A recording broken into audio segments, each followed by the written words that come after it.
एक और रिकॉर्ड बन गया है कि पूरे जिले की पहली लड़की बनी हो कि 60 लाख की कार अपने नाम पर लेकर ऑडी लोगों के लिए एक नाम हो जाएगा कि हाँ वही कोई लड़की कार ले आई होगी, लेकिन मेरे लिए सिर्फ ये कार नहीं है सिर्फ ये कार, क्योंकि सपने से भी ऊपर है ये जगह है। जब गुरुजी पर्दा हटा रहे थे तो मैं अंदर से फील कर रही थी ये मेरी है, ये मेरी है। मैं कई बार अंदर से कह रही थी मेरी है। रात भर मैं सोई नहीं हूँ ये बिल्कुल सत्य है, मैं बिल्कुल नहीं सोई। मैं सुबह 5 बजे का अलार्म लगाई थी, जल्दी जगना था। अलार्म तो मुझे जगाया ही नहीं है, आज मैं अलार्म को जगाई पूछ रही हूँ आप कहाँ पहुँचे। सारी चीजें आज अच्छी हैं, बढ़िया हैं। क्यों है? सिर्फ उसके पीछे एक कारण है, हमारी असली पीएस वेलनेस जैसी महान संस्था और इसके संस्थापक की एक नेक नियत, एक अच्छी सोच। हमारे CUNMD महागुरुजी मिस्टर संजीव कुमार सर, मैं कहूंगी अरे होंगी बहुत सारी ऑर्गेनाइजेशन जो कि काम करती होंगी डायरेक्ट सेलिंग में, लेकिन पूरी डायरेक्ट सेलिंग के अंदर एक असली पीएस वेलनेस और पूरे डायरेक्ट सेलर्स के लिए महानायक बनके खड़े हमारे CUNMD mister Sanjeev Kumar sir के लिए पर जोरदार। शायद कुछ संकोच होता इस कार को लाने में, लेकिन कोई संकोच नहीं हुआ क्योंकि वो वुमेन वेलफेयर फंड का 5 लाख एक्स्ट्रा गुरुजी दे दिया। बहुत बड़ा सहयोग लगा, क्योंकि लोगों को लग रहा है कि 5 लाख रुपए अमाउंट क्या, लेकिन पूछिए उनसे जो 30,000 रुपए महीने की तनख्वाह लेते हैं, पूरा 30 दिन ड्यूटी करते हैं, तब जाके उनको 30,000 आता है। लगभग उनकी 1.5-2 साल की इनकम तो माँ गुरुजी ने एज ए वेलफेयर फंड मुझे दे दी। क्यों? क्योंकि तुम लड़की हो। फिर हमारे अंदर से भी जज्बा जुनून आया कि नहीं भैया, जब 14 लाख की चल सकती तो 60 लाख की भी चलेगी। अब माँ गुरुजी अगर 5 लाख एक्स्ट्रा दिए तो उसको सही ठिकाने में लगाना पड़ेगा क्योंकि अभी और कमाना है। सारा कुछ बढ़िया है, बहुत ही अच्छा है। मैं जो बोलना चाह रही थी शायद मैं बोल ही नहीं पा रही हूँ क्योंकि खुशी का कोई ठिकाना नहीं है। बोलिए। आज माँ गुरुजी पहली बार ये कह रहे बोलिए, नहीं तो हर बार ये होता है कम बोलिए टाइम नहीं है। अभी आपके बाद और भी खड़े हैं और उनको बोलने दीजिए। लेकिन ये अवसर भी असली पीएस वेलनेस में तब आता है। माँ गुरुजी एक बात बोलते हैं, मैं माँ गुरुजी की बात को रिपीट कर रही हूँ यहाँ पर, कि हम सभी किस्मत वाले तो हैं क्योंकि हम सबको सेम प्लेटफॉर्म मिल गया है, लेकिन हर वो व्यक्ति सफल नहीं होगा जो ज्वाइन कर लिया। क्यों? कि किस्मत वाले सभी हैं लेकिन सेम मेहनत नहीं करते। किस्मत से प्लेटफॉर्म मिल गया है, अगर हम मेहनत करते रहेंगे तो हम यहाँ तक जरूर आएंगे।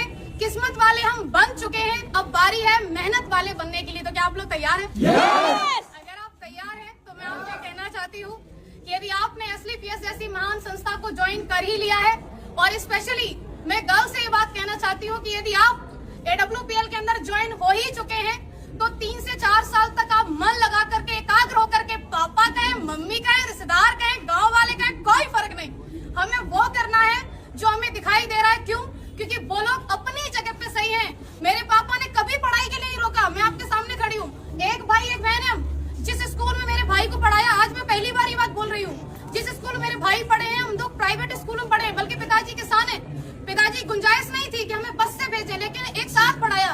हमेशा मेरे पिताजी एक बात बोला करते थे बचपन में कि आप, तुम दोनों मेरे लिए बराबर हो, मेरे लिए ज्योति सौरभ दोनों बराबर हैं। आप मुझे बताइए, बेटी हर कोई नहीं चाहता, उसका कारण भी बेटियां बनती है ना, कि वो शादी के बाद बोलती है अब तो मैं यहाँ आ गई हूँ, अब तो मेरा यही परिवार है, अब तो जो मैं कमाऊंगी वहां देंगी।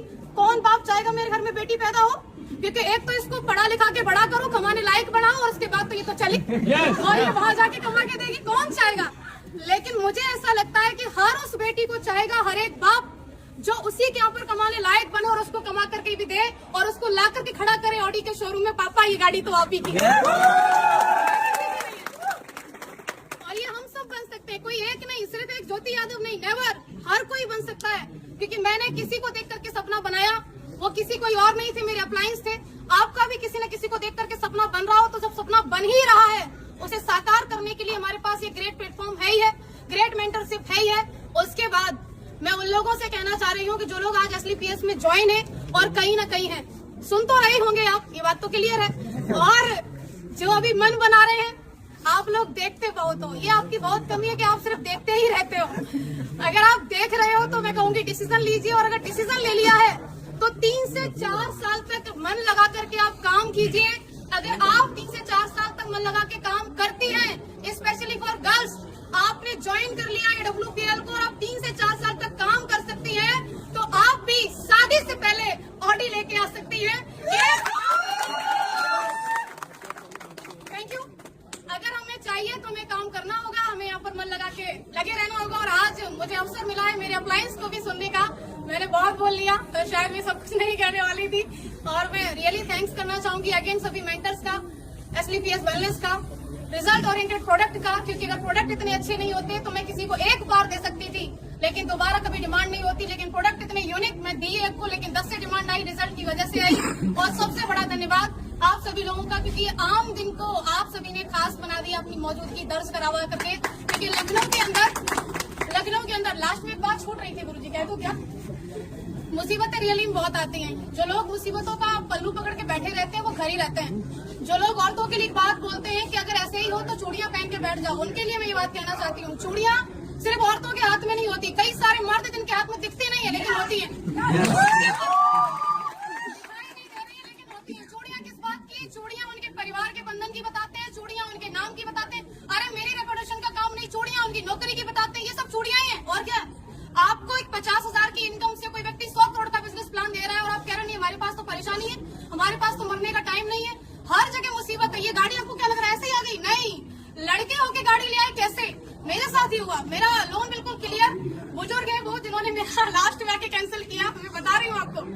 गुरुजी अगली साल उनका रिटायरमेंट है, बीओआई में है वो। फाइल हमारी पहुंची क्योंकि 50 लाख वाला जो ऐसे ना वो दूसरी बैंक होती है वहाँ रेफर किया जाता है। उनका पहला सवाल, आपके पास पहले से गाड़ी है? हमने बोला हाँ। आपकी किस बराबर चली? बोले हाँ। सिविल कितनी है? 806 तक की मेरी सिविल थी। बोले ठीक है, दूसरी गाड़ी क्यों ले रही हो? उन्होंने ऐसे करके पूछा दूसरी गाड़ी क्यों ले रही हो? तो मैंने बोला जरूरत है। तो बोले ऐसी क्या जरूरत है, मैनपुरी में रह के तुम्हें इतनी बड़ी गाड़ी की जरूरत क्या? अरे मैनपुरी में उनका ब्रांच, पैराडाइज स्कूल के सामने ब्रांच है बैंक ऑफ इंडिया का। तो अब सोच के देखो क्या उनका सवाल था? नहीं, सवाल था उनकी नौकरी का। अगली साल रिटायरमेंट है। उनके बारे में जान करके पता चला कि उनके बेटे की शादी में क्रेटा मिली है। अब बेटे की शादी में क्रेटा मिली है और ये लड़की जा रही है, बोली मेरा लोन क्लियर कर दो, हमको 60 लाख की कार चाहिए। छाती पे सांप नहीं रहेंगे। कुछ भी हो जाए, वहां से मुसीबत खत्म हुई। एक बढ़िया व्यक्ति मिले, उन्होंने सिविल की वजह से 1 दिन के अंदर लोन किया। मैं कहूंगी बिल्कुल भी लोन किसी वजह से नहीं हुआ, 1 दिन के अंदर लोन हुआ, सिविल की वजह से हुआ। फिर सबसे बड़ी मुसीबत हमारा मैनपुरी का नंबर, हमने नंबर ले लिया मैनपुरी का और हमारी गाड़ी आ रही है वहाँ से, दिल्ली से, मोती नगर से। माँ गुरुजी सारा कुछ फाइनल, फिर गाड़ी अटक गई। हमने बोला ये आना नहीं चाहती है क्या? 50,000 रूपए पूरे एक्स्ट्रा क्यों लगे? सिर्फ इस बात पे कि हमें फिर वहाँ से नहीं, उन्होंने बोला मैनपुरी में डिलीवरी नहीं दे सकते, आप एटा तक ले लो। हम क्यों लेने एटा की गाड़ी, हम तो अपनी मैनपुरी की लेने। मैनपुरी वाले तो मेन और मेन, आपको ऐसा लग रहा है कोई व्यक्ति सफल होके खड़ा है तो आसानी से खड़ा है, आपको समस्याएं आ रही है उसको कोई नहीं आएंगी। भैया हर चीज में समस्या है, यहाँ तक कि पैसा होते हुए जब आप गाड़ी लेने को खड़े हो, आपकी मर्जी है, गाड़ी की मर्जी की मैं आ रही हूँ, बीच वाला बोला क्यों ले रहे हो? तो तीसरे को भी दिक्कत हो सकती है। दिक्कतों के ऊपर कभी फोकस नहीं करना है, फोकस हमेशा लक्ष्य के ऊपर। मेरी बात सिर्फ इतनी है कि आज अगर मैं यहाँ खड़ी हूँ तो सिर्फ इसका एक कारण है कि मैंने हमेशा मेरे अप्लायंस की उपलब्धि को देखा कि आज वो किस पायदान पे पहुंच रहे हैं। मैंने नहीं देखा उन लोगों को जो लोग मेरे अपने थे लेकिन वो किसी न किसी ऐसी जगह पर थे जो उतनी बड़ी सोच नहीं रखते थे। मैंने सिर्फ उनको देखा जिनकी सोच बड़ी थी, जिनकी उपलब्धि बड़ी थी, क्योंकि मुझे वहीं तक जाना था जहां तक का मुझे वो रास्ता दिखा रहे थे। तो आपको भी हमेशा अपने अप्लायंस के लिए देखना है, क्योंकि मैंने देखा तो आज मैं खड़ी हूँ। और आप लोग आए इसके लिए आपका अगेन बहुत बहुत शुक्रिया। Thank you so much.